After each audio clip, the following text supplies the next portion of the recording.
দিয়েছি, আরেকজন কোথাও উঠে বসেছে।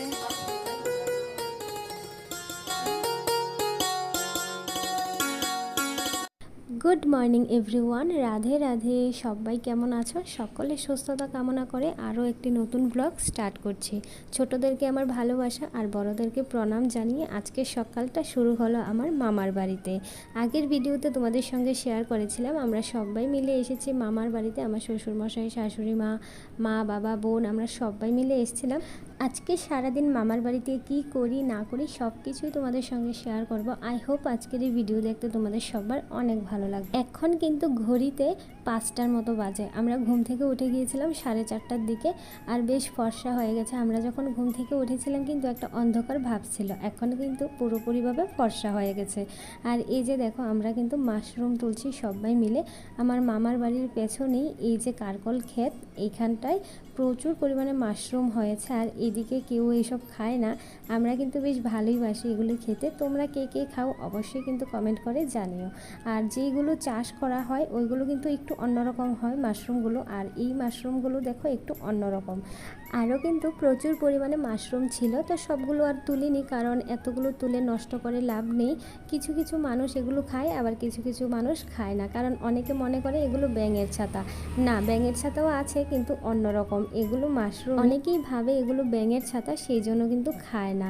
আসলে ব্যাঙের ছাতাটা তুমি দেখলেই চিনতে পারবে, একদম ছাতা আকৃতির। আর এই যে মাশরুমগুলো একদম ডিমের মতো, এগুলো একদম অরিজিনাল। আর যেগুলো বাজারে চাষ করা হয় সেগুলো কিন্তু একদম মানে রান্না করলেও নরম হয় না, খুব বাজে খেতে। এই যে অরিজিনাল মাশরুমগুলো খেতে হয় ওইগুলো কিন্তু বেশ ভালো হয় খেতে। তো যাই হোক, মাশরুম তোলা আমাদের একদম কমপ্লিট। বোন আর মা যাচ্ছে এখন এগুলোকে মামার বাড়িতে রাখতে, আর আমরা আজকে সবাই মিলে যাব হচ্ছে একটুখানি হাঁটতে। প্রত্যেক দিনই কিন্তু বাড়িতে হাঁটি, তো এখানে এসে কি আর হাঁটা বন্ধ করবো বলো? তো মামার বাড়ির পাশে বলতে 2-3 কিলোমিটার দূর স্টেশন আছে, তো ওইখানটায় হেঁটে হেঁটে যাব ভাবছিলাম। আর তোমাদের সঙ্গে আমি এটাই বলছিলাম যে দেখো, কালকে আমি লিপস্টিকগুলো দিয়ে এসেছিলাম, এখনও পর্যন্ত ওঠেনি। মুখও ধুয়েছিলাম তাও ওঠেনি, সাবান লাগিয়েছিলাম ওঠেনি। তো তেল পাইনি খুঁজে, সেই জন্যই কিন্তু আর ওঠাতে পারিনি।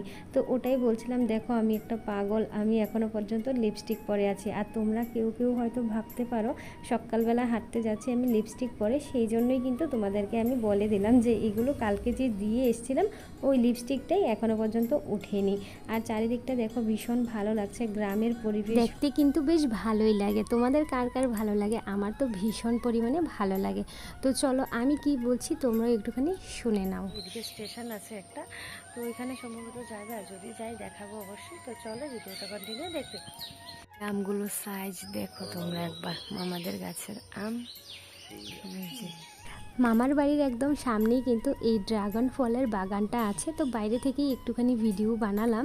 ওনারা এখানটায় চাষ করে, আর এখনও পর্যন্ত কিন্তু ড্রাগনের ফুল আসেনি। আর একটা সত্যি কথা হচ্ছে, আমি কিন্তু এখনও পর্যন্ত ড্রাগন ফ্রুট খাইনি। তোমরা কে কে খাওনি আমার মতো অবশ্যই জানাবে আমাকে, একদিনও খাওয়া হয়নি।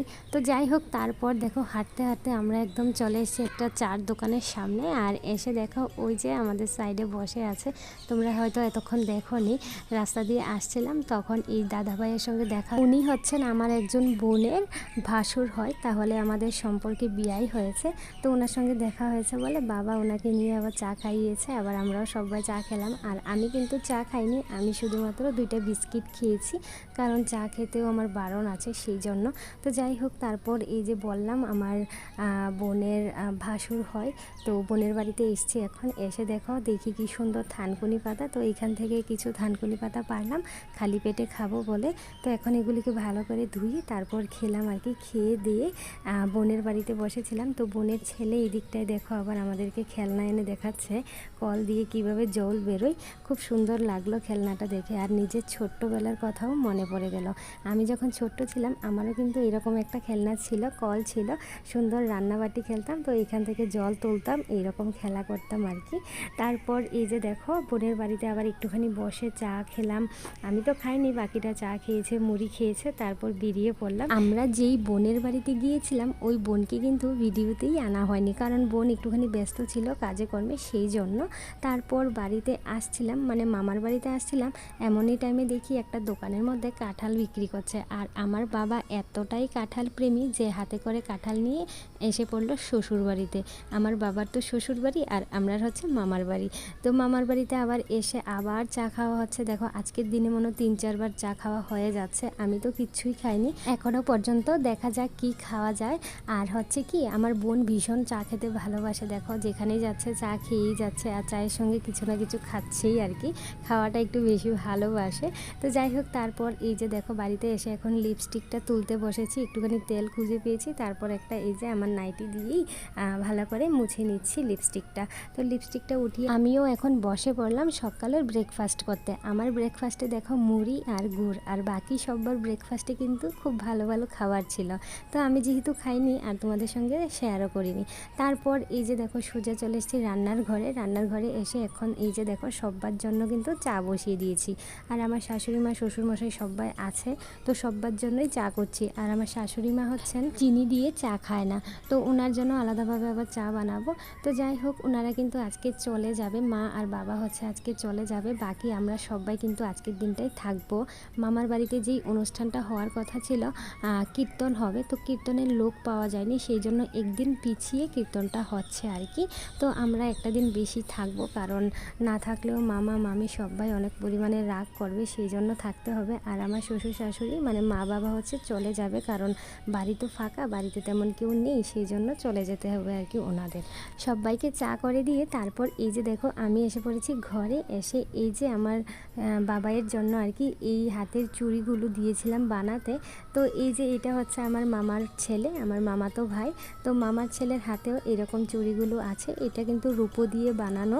তো আমার বাবাইয়ের হাতগুলো খালি খালি থাকে, তো ভালো লাগে না, ভাবলাম এই যে একটা সিঙ্গেল চুড়ি আছে ওইটার মতো ব্রেসলেটের মতো বানিয়ে দেব, কিন্তু ওইটা না বানিয়ে উনি এই যে ভুল করে 2টা চুড়ি বানিয়ে দিয়েছে। তো বললাম যে ওইটা থেকে তো সিঙ্গেল চুড়ি ভালো লাগে, এখন যেহেতু বাবাই বড় হচ্ছে আস্তে আস্তে, আর বড় বাচ্চাদের 2 হাতে চুড়ি পরলেও কিন্তু বেশ ভালো লাগে না, সেই জন্যই কিন্তু সিঙ্গেল চুড়িগুলো বানানোর জন্যই দিয়েছিলাম। আর যেখানে আমি বানাতে দিয়েছি সেটা হচ্ছে আমার মামার বাড়ির পাশেই আর কি, একদিনের মধ্যেই বানিয়ে দিয়ে দেয়, সেই জন্যই কিন্তু এইখানটায় দিয়েছিলাম। তো ভুল বানিয়ে দিয়েছে, সেই জন্য আর নিলাম না, ওনাকে বলে গেলাম যে ওই চুড়িটার মতোই আমাকে বানিয়ে দিতে।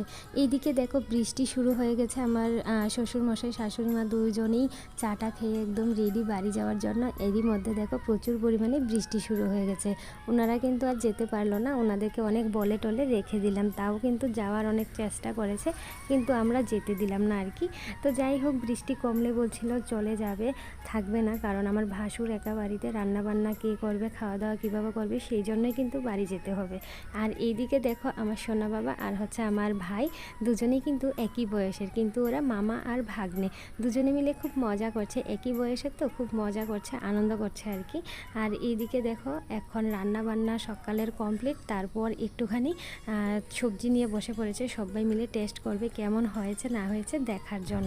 চলো আজকের ভিডিওটা এই পর্যন্তই, টাটা।